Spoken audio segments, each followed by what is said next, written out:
Құқық қорғаушылардан қайран болмағасын Лаура Сәриева Нұр Отаннан көмек сұрай келген. Айтуынша, азаматтық некедегі жара ашуланса аямай тепкілейді екен. Онымен қоймай, қолына пышақ алып, тіпті бірнеше рет жарақаттап тастаған. Өзінің және әлі туылмаған перзентінің өміріне алаңдаған ана полицияға арыз жазған, бірақ тәртіп сақшылары кінәліні жазалауға асығар емес дейді ашынып. 1 тамызда тағы да пышақталдым. Больницада жаттым, ол кезде уже средний тяжестьта болды. Ол бойынша 1 ай болды, мұны әлі күнге дейін қаралып жатырмыз дейді. Бірақ сонда да мен тергеудің осы күнге дейін бетін көрмеген, тергеуші кім екенін де білмеймін.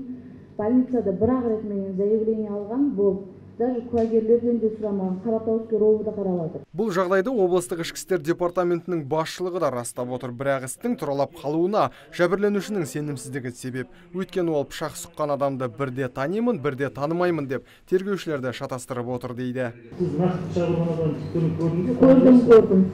Мен оны танимаймын дедіңіз, заң сізбен бірге қабылдағанда. Жоқ, мен тани аламын.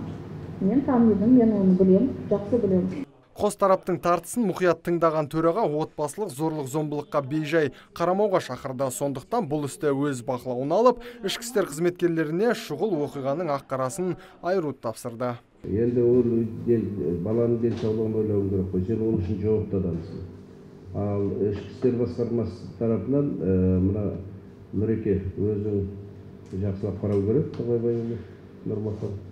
Соны жаңағы мәселенің бәрін шешу керек, оның мәселенің кінәлілерін контроль болу керек деп ойлаймын мен. Жаңа орынға жайғасқан Нұрмахан Жолдасов осылайша өзінің жанұялық жанжалға қарсы екенін аңғартты. Ол алдағы уақытта осы тектес жағдайлардың алдын алу үшін барын салмақ. Нұрсұлтан Тұрысбеков, Талғат Қырғызалиев, Абзал Тұрабеков, ТВК телеарнасының жаңалықтар қызметі.